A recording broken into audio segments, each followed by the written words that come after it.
गोकुल कदम, इसकी फैमिली से मिलो, पता करो 9 साल पहले की इसकी क्या कहानी है। Right sir.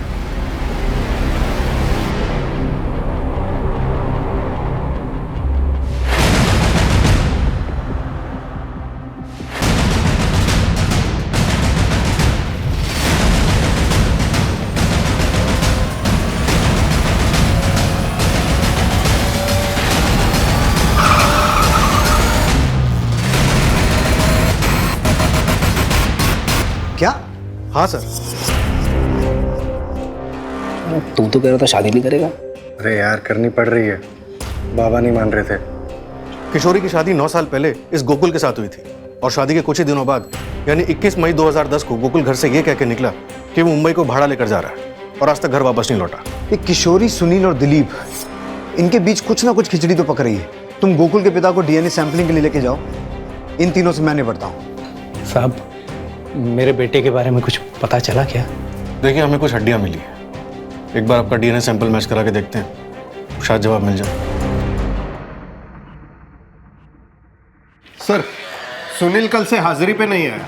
मैं उसके घर पे गया था, वहां पे भी नहीं है। उसका फोन भी स्विच ऑफ आ रहा है।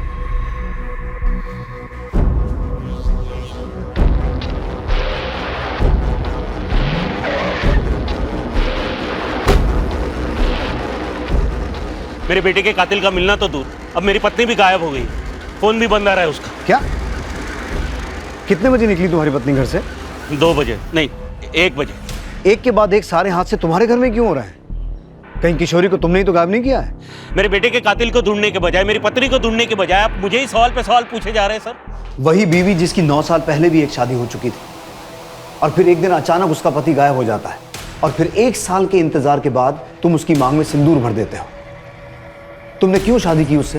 क्या वजह थी? मुझे जो सही लगा वो किया मैं बताता हूँ कि तुमने किशोरी से शादी क्यों की।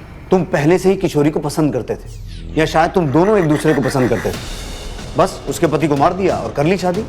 और अगर रोहन की बात करें तो वो बेचारा बोल सुन नहीं सकता था, तुम उस पर भी अपना गुस्सा उतारते थे, उसे दूसरे बच्चों के साथ कंपेयर करते थे और अपने इसी गुस्से की वजह से तुमने एक दिन उसे मार दिया। और जब ये बात किशोरी को पता चली तो तुमने किशोरी को भी गायब कर दिया, या उसे भी। मुझे मेरी बच्ची के पास जाना, छोटी है वो, मेरे बिना नहीं रह पाएगी। क्यों कर रहे हो ऐसा?